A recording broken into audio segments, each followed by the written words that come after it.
네, 안녕하세요. 유유큐 아트 디자인입니다. 이번 시간에는 캐릭터로 어떻게 돈을 버는지 캐릭터 수익화 방법을 종류별로 한번 알아보는 시간을 가져볼게요. 바로 시작합니다.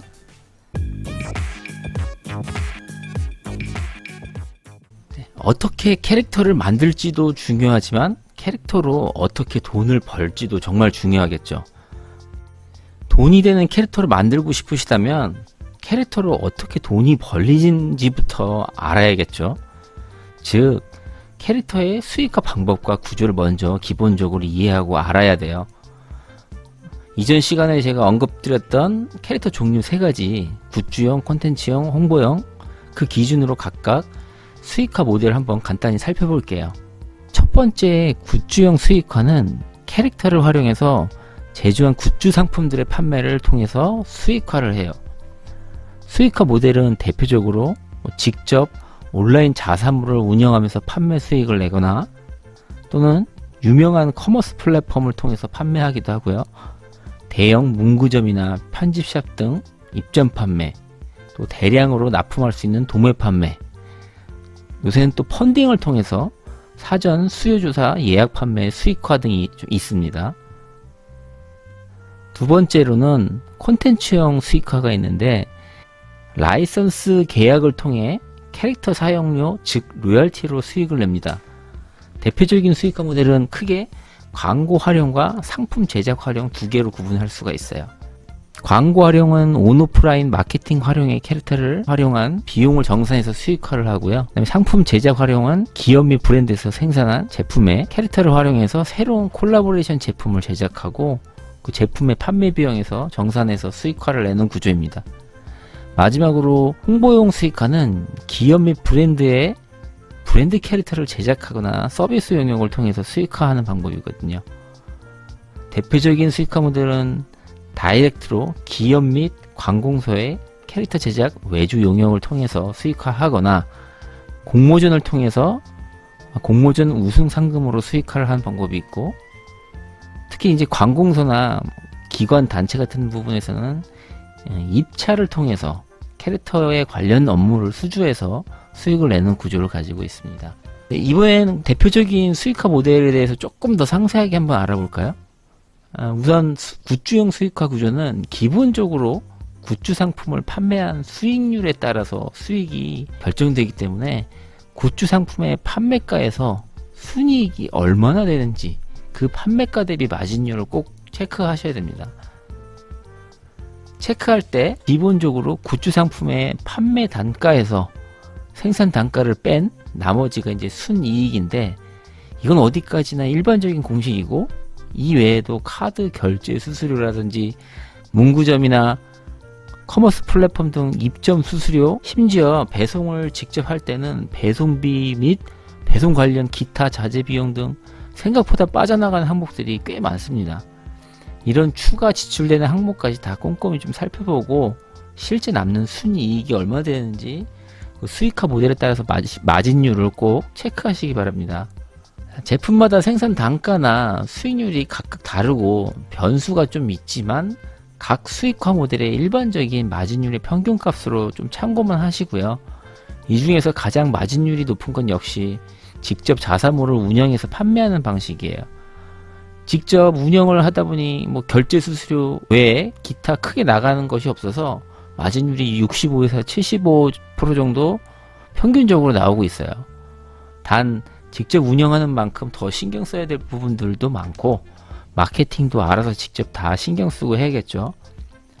그럼에도 기본적으로 자사몰 하나쯤은 운영해 가는 걸 추천드리는 이유는 수익률 외에도 캐릭터 고유의 그 오리지널 샵이라는 가치가 좀 생기기 때문에 덩달아 캐릭터의 가치도 높아지게 하는 효과가 있기 때문에 기본적으로는 좀 하시길 권장드리고 있습니다. 반면에 입점 판매 방식은 마진율이 20%에서 40%로 제일 낮은데, 유명한 문구점이나 편집 스토어에서는 전국적으로 온 오프라인을 동시에 다 가능하게 하고 있기 때문에 특별한 마케팅 비용을 안 들이고도 소비자들에게 빠르게 직접적으로 소통하고 이런 홍보 효과를 좀 볼 수 있습니다.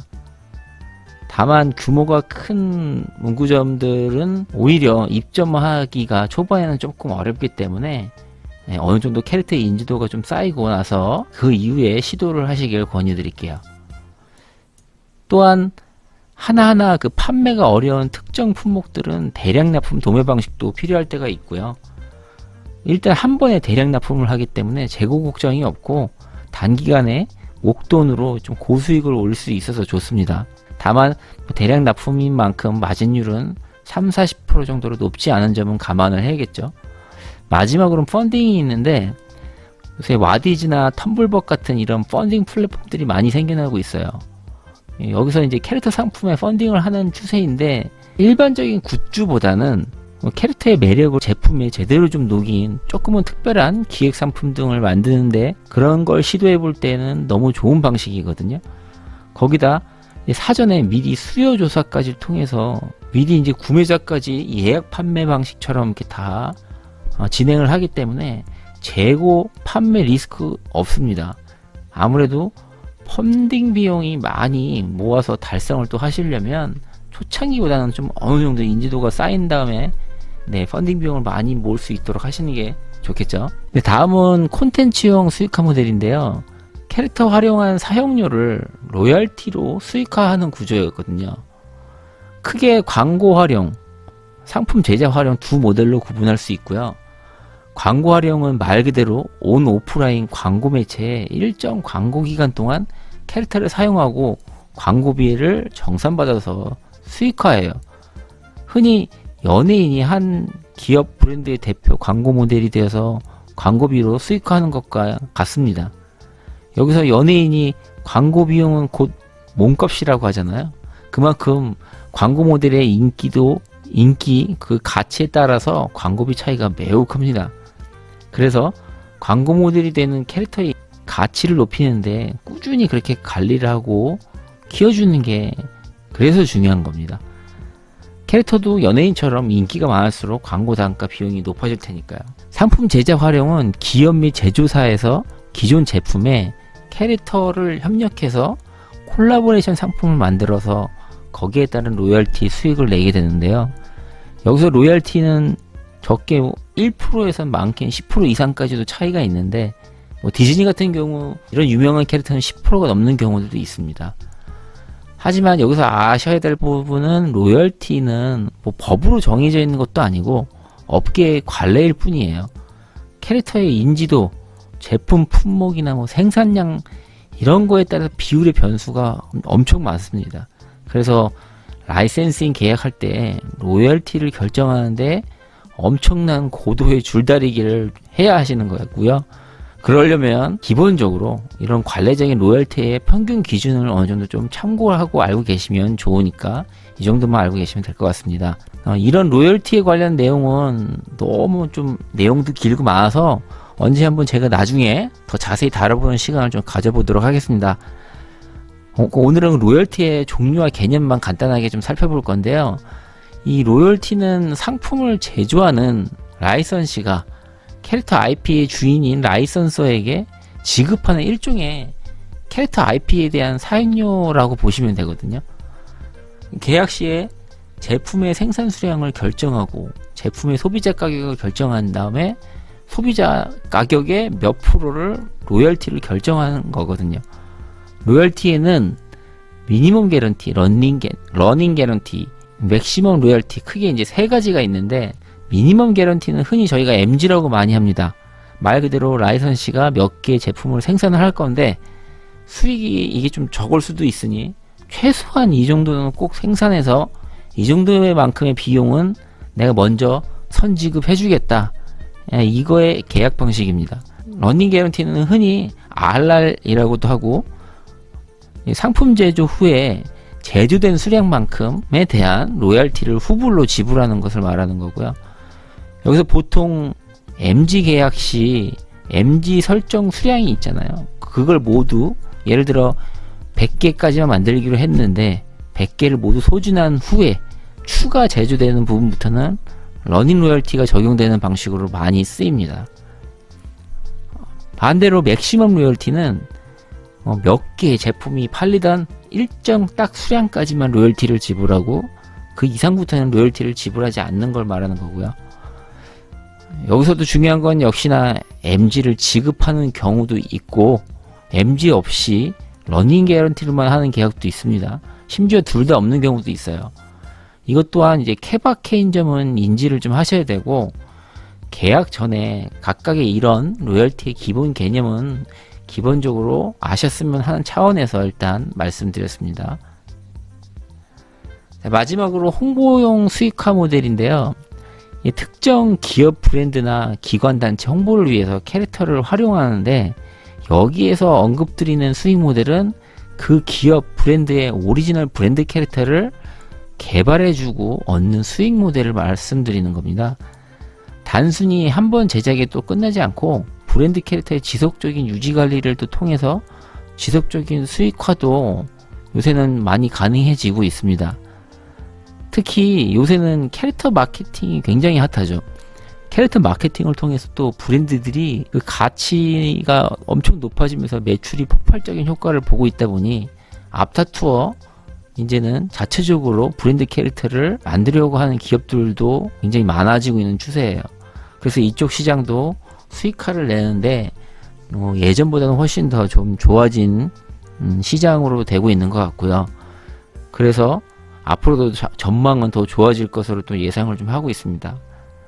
또 다이렉트로 기업의 브랜드 캐릭터 제작 및 유지관리 용역을 좀 하면서 수익을 창출하거나, 이게 또 공모전 플랫폼을 또 통해서 거기에 응시를 해서 공모전 우승 상금으로 수익화 창출한 방법도 있습니다.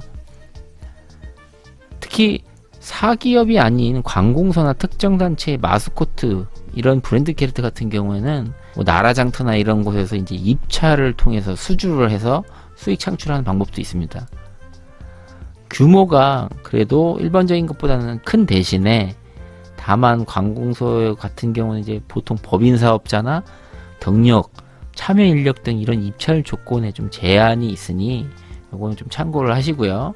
홍보 수익화 모델은 대상이 어찌됐든 간에 한 기업의 브랜드 캐릭터이고 대표 홍보 대사이기 때문에 제작자라고 해서 이제 IP 주인이 되지는 않고 저작권을 양도하고 계약을 하기 때문에 어느 정도 한계는 좀 있습니다. 다만 이제 대기업 및 관공서 등 큰 규모의 캐릭터 사업을 좀 경험해 볼 수 있다는 부분도 있고, 여러 캐릭터를 좀 콜라보레이션 해보면서 창작하는 게 좀 적성이 맞으시는 분들은 꼭 일반적인 굿즈용 수익화 모델만 고수하실 필요는 없다고 생각을 합니다. 다양한 방법들이 있으니까 이것도 참고를 하시면 좋고요. 물론 브랜드 캐릭터를 만드는 횟수가 매번 일정하지 않고, 한번 만들어 놓으면 거의 그대로 오랫동안 쓰기 때문에 이게 오더가 굉장히 잦거나 많다고는 할 수는 없습니다. 그리고 고정적인 수익화는 조금 어려울 수 있으니 이제 메인 수익 모델로 보다는 서브 수익화 모델로 생각하시면 더 좋을 것 같고, 실제로 저도 지금 디자인 에이전시를 좀 운영하면서 브랜드 캐릭터 개발 용역을 같이 겸하고 있습니다. 네, 여기까지 캐릭터로 수익 내는 방법과 수익화 모델을 좀 살펴봤는데요. 어떠셨나요? 이제 캐릭터로 어떻게 해야 돈을 벌 수 있는지 감이 좀 잡히시나요? 캐릭터 수익화 중 가장 근본이며 수익화 가치를 큰 것은 로열티 수익입니다. 이런 캐릭터의 가치는 하루아침에 절대 만들어지지 않습니다. 꾸준하게 묵묵히 캐릭터를 신경 쓰고 키워가시다 보면 반드시 급성장하는 시점이 찾아오실 거예요.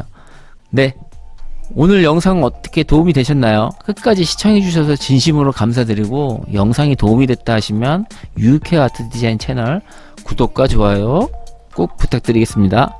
앞으로도 캐릭터 사업을 하고 싶어하는 디자이너분들, 관련 사업 종사자분들에게 도움이 되는 정보로 계속 찾아뵙겠습니다.